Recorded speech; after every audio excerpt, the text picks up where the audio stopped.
जाणार आहे हायकोर्टामध्ये। आरडीएक्स कोणाच्या घरी होतं हे शोधून काढलं।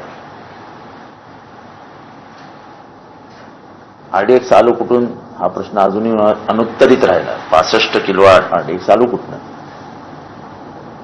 हे सगळे प्रश्न अनुत्तरित राहिले। पण ज्या दिवशी स्वर्गीय हेमंत करकरे यांची हत्या झाली त्याच दिवशी या खटल्याचा निकाल लागलेला होता। दुरुस्त आहे। उपमुख्यमंत्री देखील म्हणतात की सत्य कधी पराभूत नाही होत किंवा पराजित नाही होत।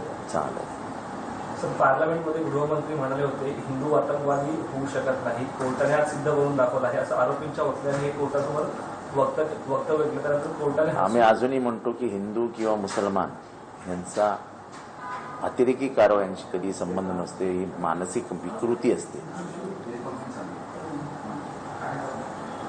त्याच्यामुळे आतंकवादाला धर्माचं नाव चिटकवणं योग्य नाही हे आम्ही नेहमीच सांगतो।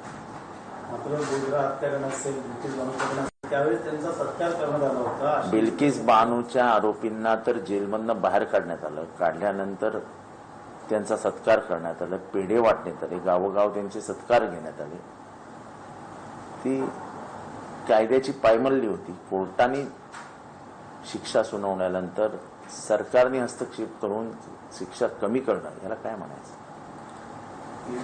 उपमुख्यमंत्री असं असेल त्याच्यावरती कुठे संशय निर्माण केला जातोय। जे साक्षीदार होते त्यांच्यावर देखील वेगळ्या प्रकारचा बघितला जातो। ठीक आहे, आता ह्याच्यावर कोर्टाने निकाल दिलाय, ह्याच्यावरती अधिक काही बोलणे योग्य होणार नाही।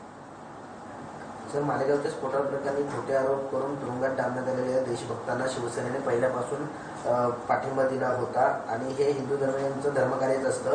हिंदू दहशतवाद नावाचा भंपक शब्द काँग्रेसशी षड्यंत्रकारी नेत्यांनी चालण्यात आणला होता असं उपमुख्यमंत्री एकनाथ शिंदेंनी ट्विट केले।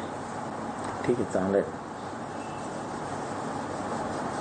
सर्व खापर काँग्रेसवरती पडतात, संबंधच नाही। काँग्रेसचा काय संबंध?